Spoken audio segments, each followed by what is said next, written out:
Today, we start our journey through the Wanderer's Library. We've read one of their stories before in the Restless Wanderer on the Earth with the Resurrection canon. And today we will be rereading that as it happens to be one of the first books on the bookshelf that we'll come to. Hopefully a little bit better than I did it the first time. But, without further ado, let us begin. You begin wandering through the library. You come first to the first wing, the hidden nest. The wing of the library most newcomers find themselves in. More than any other library, it resembles a jungle. Vast wooden bookshelves quickly reveal themselves to be trees, naturally growing up and around the books layered on them. Something that could be sunlight filters in through the dense canopy of leaves and vines overhead. The birds are engaged in debate, and somewhere, a babbling brook bemoans the lack of river-based literature. Welcome to the nest, wanderer. You come across the first bookshelf, King Shash's Shelf. The Lord of the Lazy, his kingdom is anywhere in which sloth reigns above activity. In the hearts of all those devout to lounging over labor, he and his secret army wage a war against all doers, a battle for the universe that can only end in the cessation of all motion in the universe or total, unstoppable chaos. On the shelf, the first book you pick up is On the Common Vampire. On the Common Vampire, excerpts from St. Emily's Bestiary, Chapter 11, On the Common Vampire. Introduction. The common vampire, Vampire Draculae, dwells in the interior of Europe, most often in the foothills of the Carpathian Mountains. All vampires of the world share several basic similarities, and the current model of understanding, divined through careful dissection and comparison, has led me to the belief that the common vampire is the most common ancestor of all other vampire species. There is a footnote here noting that exceptions can be found in chapters 12 and 15 concerning the Cathay vampire and the Gaelic vampire. While all other vampire species have adaptations suited to their environment, the common vampire is the only one with no defining unique characteristics. Indeed, its notability comes from the fact that it is the template of sorts for other vampire species to be modeled off of. Understanding the anatomy and weaknesses of even only the common vampire will give you an advantage over all species of such you encounter in your travels, the importance of which cannot be overstated. Even the most banal common vampire is many times more powerful than a human and poses a significant danger in combat. I suggest you use this chapter to arm yourself with the knowledge that might one day save your life. Anatomy.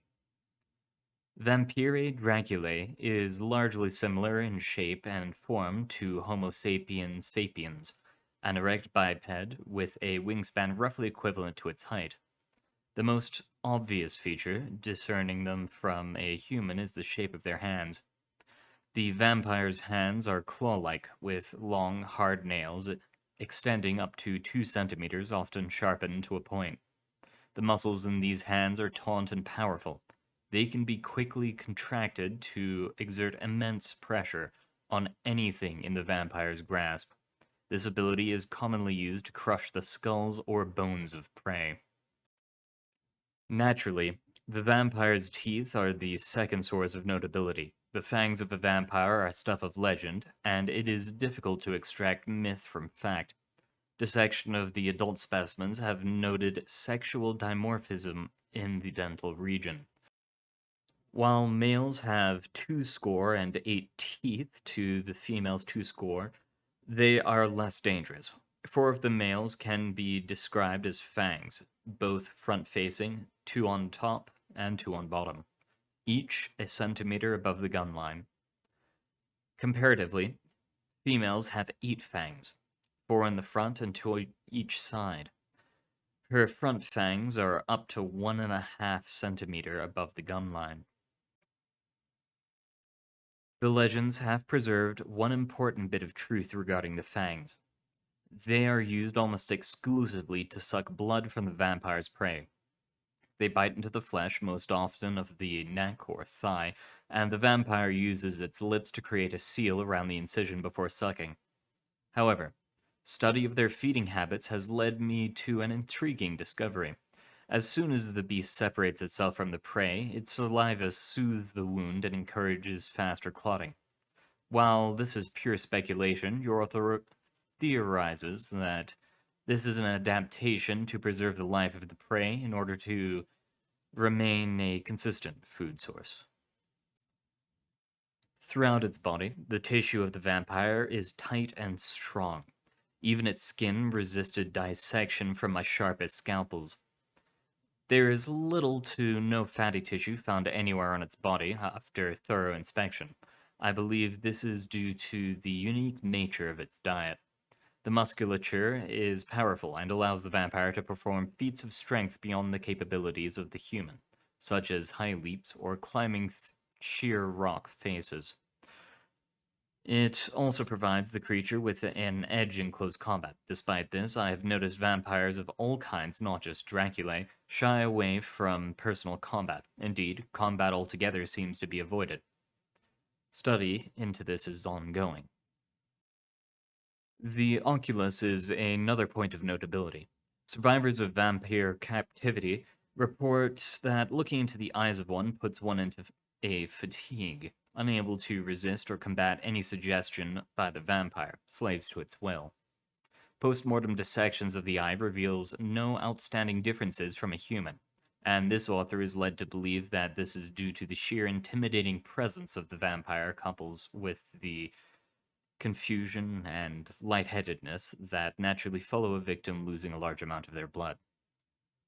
The innards of the vampire also fail to distinguish themselves from a human in structure. However, I have noticed a phenomenon present in nearly every specimen dissected, namely a black mold or fungus found across several organs of particularly long-lived members of Draculae. I remain unsure the origin or effect of such a mold, but have collected several samples and preserved them in the cache for future study. Diet. The diet of the common vampire is quite simple, and is another of the few truths present in the numerous legends and myths surrounding the species. V. Draculae subsists itself almost entirely on the blood of living organisms. Near all creatures are possible prey for it, but the vampire presents a preference for the fresh blood of humans. Whenever possible, it will seek out this food source over easier to acquire alternatives. However, if put against the threat of starvation, a vampire will begrudgingly feed from rats, cattle, fowl, swine, and other creatures unrecorded. This distinction appears to be mental. Subsisting off the blood of animals presents no visible damage to the health to vampires studied in captivity. Vampires have been seen consuming, in gluttonous amounts I might add, ale, wine, raw meat, cooked meat, bread, cheese, human flesh, and in rare cases, other vampires. However, the only foodstuffs needed for survival is blood. Behavior. The common vampire is as a wolf among sheep. It seeks to live amongst its prey, accruing note and power to better safeguard its tenuous position in the world of humans. Vampires are oft found at the highest echelons of society: nobles, bankers, men of means. The massive castles and towers of old have given way to new layers, manors and estates filled with humans to serve and feed from. This is a manner of self-preservation. By disguising itself to appear as though human, the vampire secures its position as the epicenter of its world and masks its tracks from its own predators. Hunting. That predator is, of course, you. The vampire will never be truly human, no matter how well constructed the facade. The beast will seep through the cracks, appearing in the slightest of movements. A fanged smile here, a predatory hunger at the sight of an open wound or cut. To the untrained eye, these actions are invisible. But to the educated hunter, these are like a deer leaving prints in the freshly fallen snow. Mistakes, accidents, hints it does not even realize it has left. Watch for these. They can be the difference between life and death. The slaying of the vampire is extraordinarily difficult, mostly due to its uniquely resistant body. Again, some legends hold true. The easiest way to eliminate a vampire is a stake driven entirely through the heart. This is less of a weakness of the vampire and more of all beings. A hunter would be hard pressed to find an entity that survives such a fatal wound. The composition of the stake is irrelevant.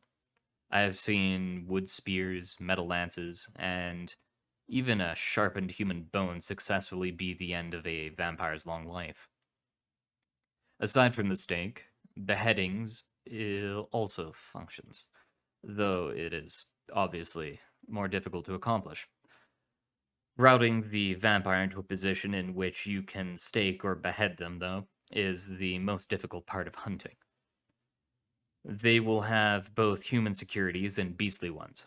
Expect to be engaged in a long, slow battle with increasing difficulty. A hunt I undertook in Paris several years ago lasted a staggering 3 months. The beast had built itself as an eminent Persian socialite with an estate on the river.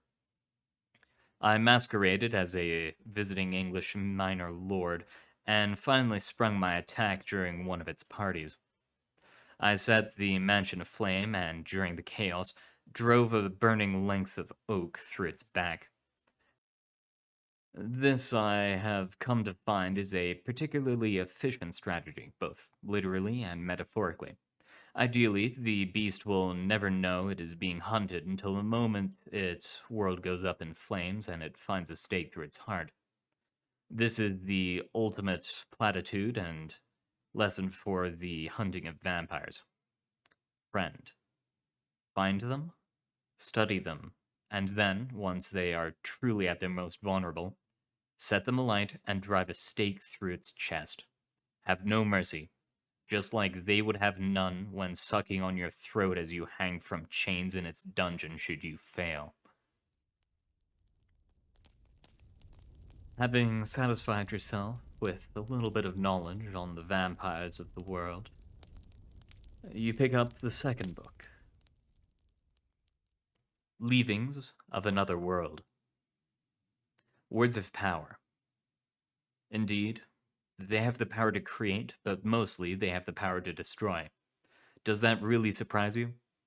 Let me demonstrate. Please think of an animal, any animal. It could be anything, right? Two-legged, four-legged, winged, anything. But now, suppose I said, think of a quadruped. It can no longer be two-legged, can it? It can no longer be a bird or a fish. And if I said, think of a black domesticated feline, your choices are narrower still. And finally, think of Bastet, my pet black cat. At that moment, you have no choices at all. You may believe that each step gives you more information, but what it really does is limit your imagination and destroy possibilities. The power to destroy, you see, is much greater than the power to create. You just didn't notice because you yourself are a creature of thoughts, ideas, language, and ultimately of words. Suppose I told you there was once a world without language, without ideas, without words. Of course, world itself is a world, so it wasn't really a world, but we have to call it something now, don't we? In this world, there were no limitations. Everything that could be was. Everything that couldn't be also was. It was a vast place of infinite complexity, but also of infinite simplicity.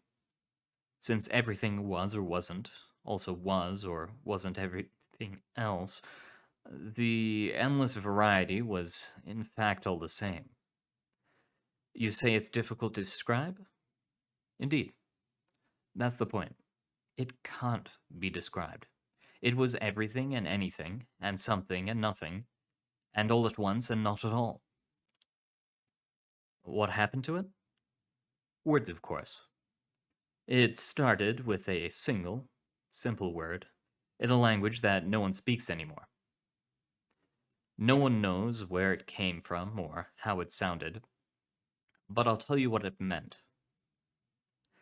It meant red. And as soon as there was red, there was also not red. The world had been neatly cloven into red, any, every somethings, and not red, any, every somethings. It was the first division, and it was the very idea of division spawned more ideas and more words. One, two, separate, together, us, them. And from these came more. Many, many more. As more words were created, more limitations took hold. Everything that was had to be, and everything that wasn't had to not be. The any, every somethings could no longer be each other. They couldn't be anything or nothing. They had to be something. Or they had to not be. Possibilities collapsed and ideas locked into place. It took less than a second for the entire world to come apart. Nothing was left except for the things. Rocks, air, fire, water, light, darkness, love, hate, up, down. Things. You're right. We still have all those things. In fact, our world is made up from the wreckage of the world that came before. The world destroyed by words. Now I'll tell you a secret. I'm not promising that this part is true, but it's what some people say. A few of the any, every somethings escaped the words. They avoided description and survived the death of their world. They're still around, some say, and probably not very happy. What are they like? We can't really imagine. Now can we? Now a little more knowledgeable on the any, every somethings and all that came before and all that did not come before. You pick up your next book. Jack of Trades. I once met a spider named Jack. A sizable fellow he was, the size of my fist and 8 legs as long as my hand. They were dexterous, too, complementing his keen mind. That was where his name came from, Jack of Trades, for with each leg he would conduct each of his trades. With one he was a blacksmith, forging steel like silk that with another he would spin into death traps. With a third he would contemplate the design of his web, for he was an architect. With the fourth he would climb the tallest trees and bask in the daylight so that all would see his splendor and in it take delight. Oh yes, he was proud. Why wouldn't he be? He was the most talented spider to have ever graced the land, his crafts as numerous as they were grand. I don't just weave webs, he said to me. I weave works of art. My traps, instruments of death so much finer than the rest. Then one day Jack hatched a plan. Up the tallest of trees he climbed. He did not rest for 2 days and nights, until he reached the highest branch. The words some proclaimed say he could touch the moon up there. But I digress. For one thing was certain, the height he had reached was a thing to impress. What Jack did next was more august still. Working each of his renowned legs, he weaved a web from the base of the branch to its end. So mighty in scale was it that he said it would catch him the sun, and make him the master of all that it touched. "It will bring me the moon too," he told me once, "and with the light of the brightest star, I shall be the master of the night." Catch them he did, for as the sun climbed, it found itself twined in the mesh of Jack's web. As for the moon, it found itself strewn with Jack's string, which clung to its opalescent veneer, as it drew near to its ever evasive lover, the bringer of day. Now they were tied to one another in Jack's trap for him to reign over. It was thus he crafted himself a throne of sunlight and moonlight, the very heavens made to bow before his majesty. Yet it was not to last. Convince himself as he pleased, Jack could not bend reality. Mortal he remained, the need to feed with it. At first he ate a slice of the moon, and then a slice more, leaving it in half, yet his hunger was not sated. He tried to eat the sun next, devouring it and eclipsing the world for a day. The hunger lingered still. Driven by starvation, he climbed down from his throne and checked the web for flies. So lost he had been with images of grandeur, he had forgotten that no fly with their feeble wings could ever fly so high. The web lay empty, barren. The death trap devoid of the one thing that defined its existence: death. Filled with dismay and inanition, he fell from the web and tumbled for an hour, piercing the clouds and landing hard upon the ground. There he lay, dead. And as he rested, he became a nest for the lowest of life to digest: maggots. "O proud Jack of trades," I said to my friend, "so high were thee in your proudly glee, that you were the architect who weaved your own end. Upon a new sunrise, you've become the prey of the things you preyed upon. Flies." The web was left to decay. The wind would blow it away with a fray. It's puff enough to shove the sun and moon back above the sky.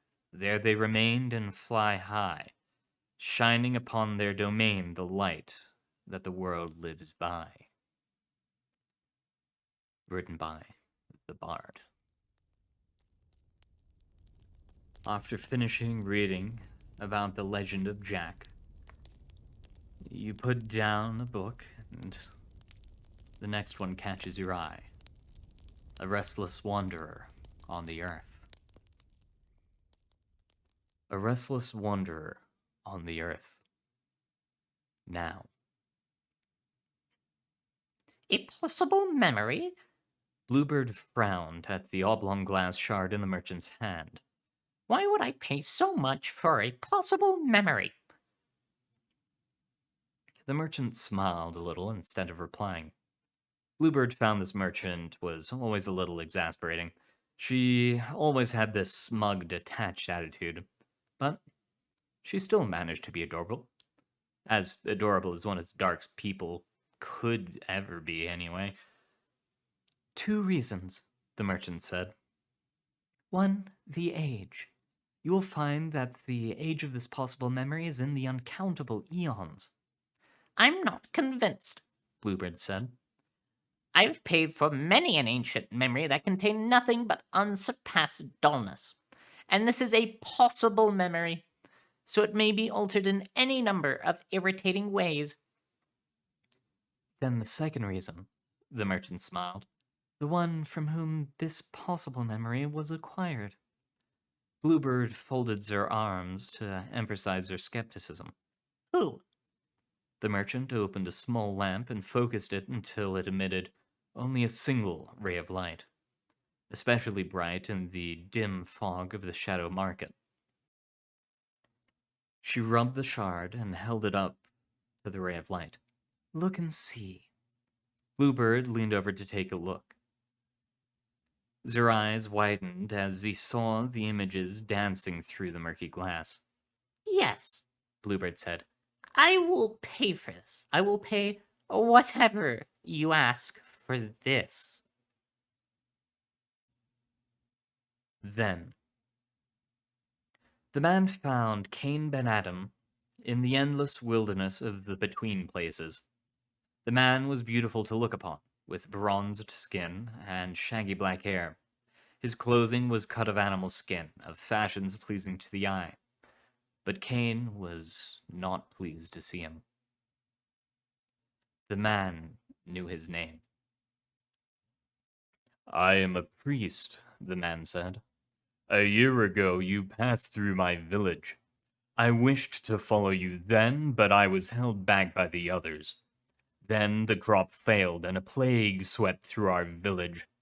Only I was able to save myself, and then there were none to hold me back.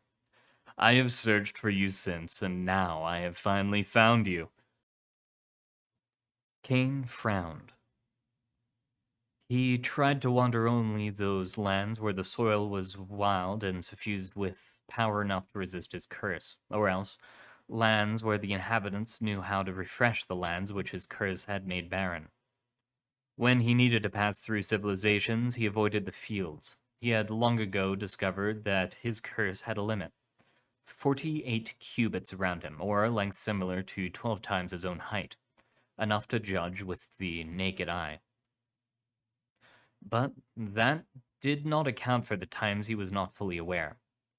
Often taken with wanderlust, sometimes not even fully awake, he would walk in a trance according to where his feet took him alone. After these periods, he would awake having destroyed the entire harvest for a village. I'm truly sorry, Cain said. The man looked astonished. You are Cain, the Wanderer, the father of the lost children and the great beasts.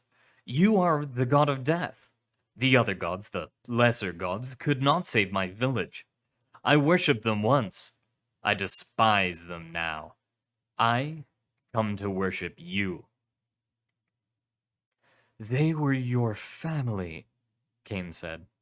Even if they were not, I cannot be pleased about bringing death to those who did not deserve it. You are testing me, my lord. The man's teeth gleamed. I promise you, I will not disappoint you. I will become your follower and your priest. Foolish, Cain said, and continued walking. The man followed him. In the beginning. For long after the branding, Cain told himself that nothing had changed. His curse would not matter. He would make it not matter. He swallowed his sorrow and guilt and resolved to carry on.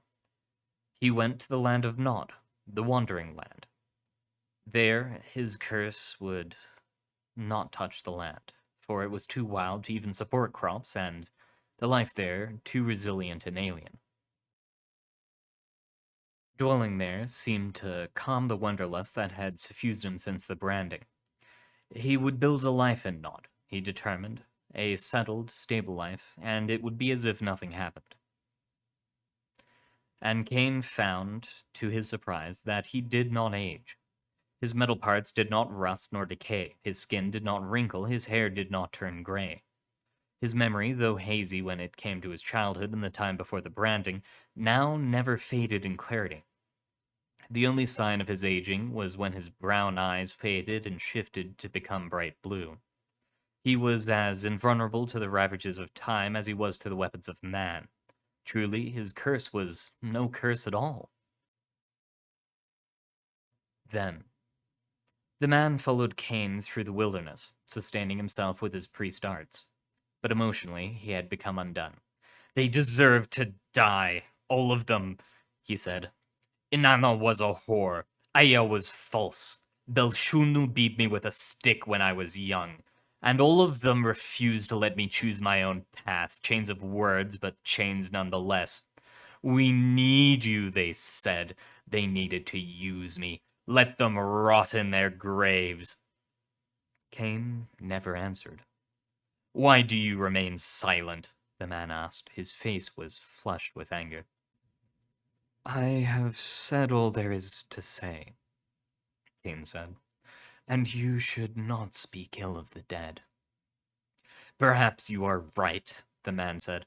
Perhaps they did not deserve to die. Perhaps you are not a god at all. Cain was silent, watching him clench and unclench his fists. The sun beat down overhead. If you are not a god, then you are a demon, and you deserve to die. He hefted his stout metal walking stick. We will see if the stories are true, or perhaps I will put an end to you now. Cain stood still as the man came at him. He took the blow from the stick and felt the pain, but was, as always, unmoved. His assailant toppled backwards and sat on the ground stunned. Cain looked at the man as he sat on the ground, looking up at him, gawking. Fortunately, the blow had not been well struck. The man would suffer only aches and bruises, no broken bones. I am not a god, Cain said. Perhaps I am a demon, but nonetheless I cannot fall by your hand. He returned to walking. After some time, the man got up and followed him. In the beginning. In the land of Nod, the more Cain settled, the more the mark on his forehead stirred. The wandering urge grew stronger in his breast, but he ignored it.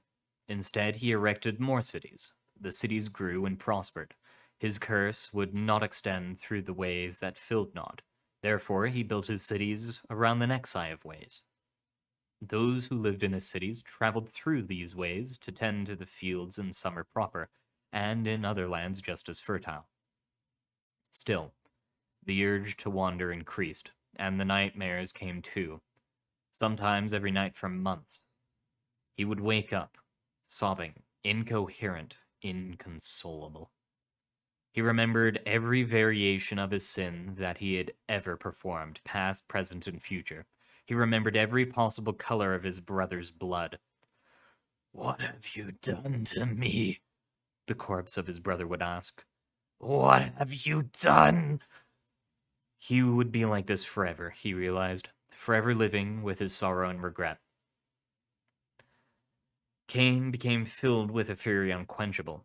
He raged against the heavens. This is your fault. Yours. Nod was filled with abandoned works from the dead Ancient Ones. Weapons with which Cain, friend of the Ancient Ones, was more than familiar. He built off these to create new weapons of war for humanity. He could not fully reanimate their dead works, but he created new ways of working metal to compensate. With the treasures he received in exchange for these weapons, he built more cities, larger cities, and once he had enough large cities, he began to raise armies. He led these armies in wars. He stood against monstrous enemies and laughed as their weapons destroyed their wielders as they battered his body.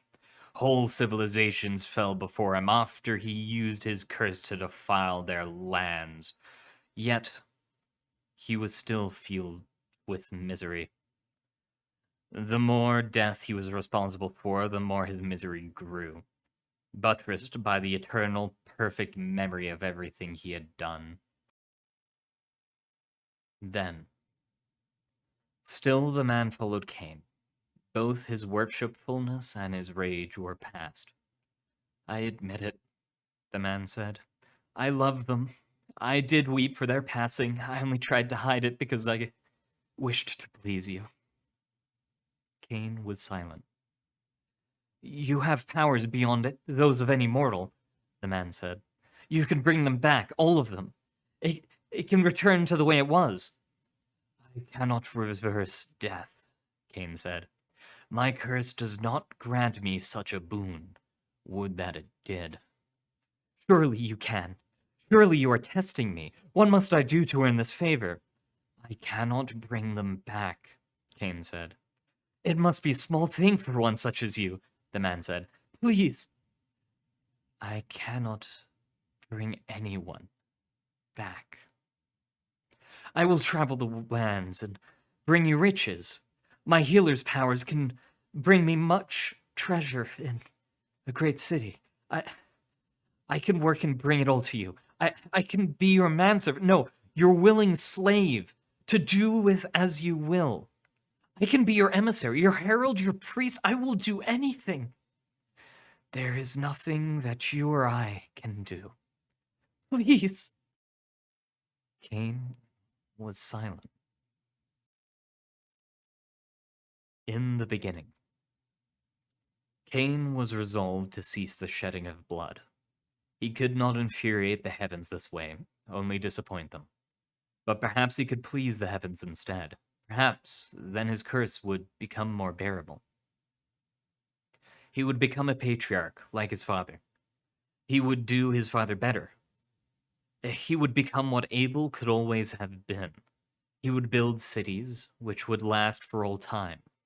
To be a true patriarch, he would need a family. Not a family of the children born of the blood he had spilled, nor the lost children who came after. No.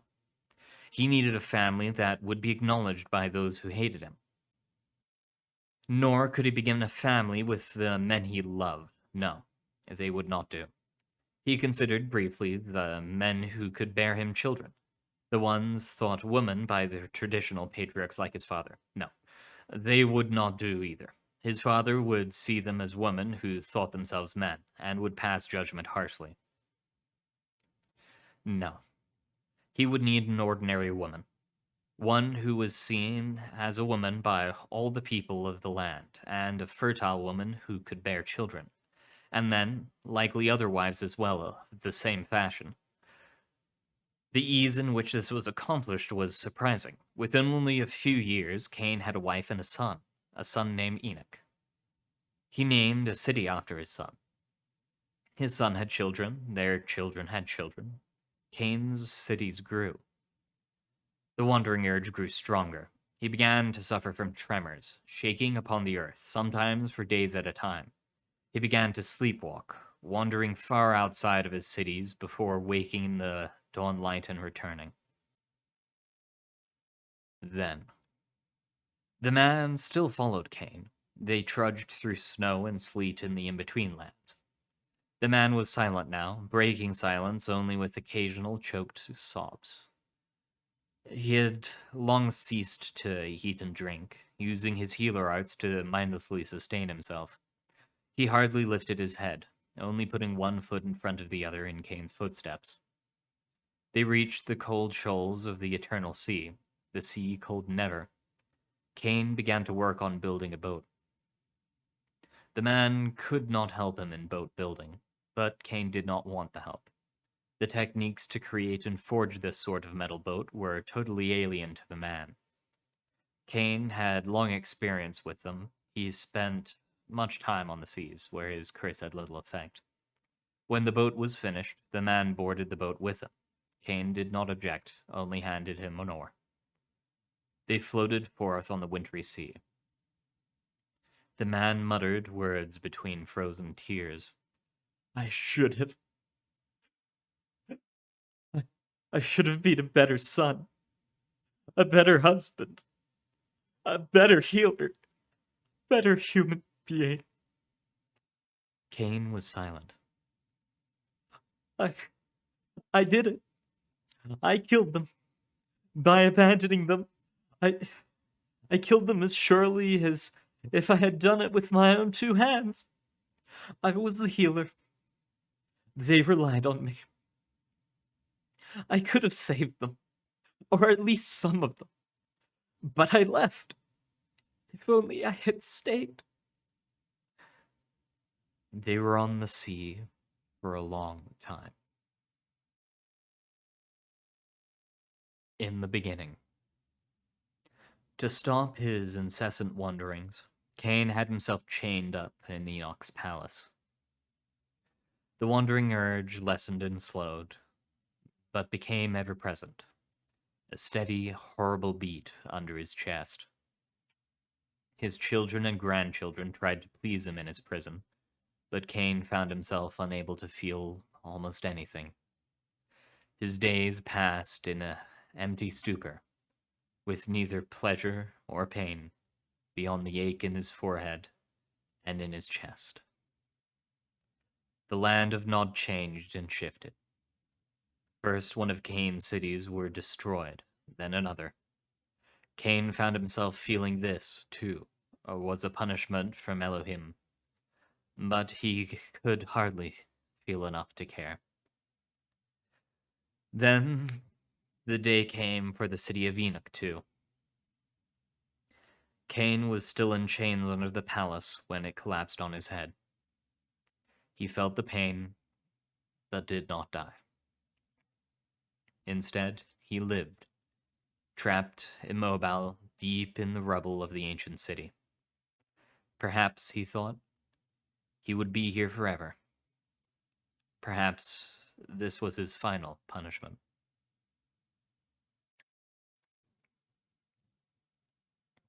Then, when they reached the terrestrial plains again, and the boat ran aground on a new shore, the man looked up for the first time in a long while. The sun was rising. They watched it together. There was a city on the horizon, suffused with golden light.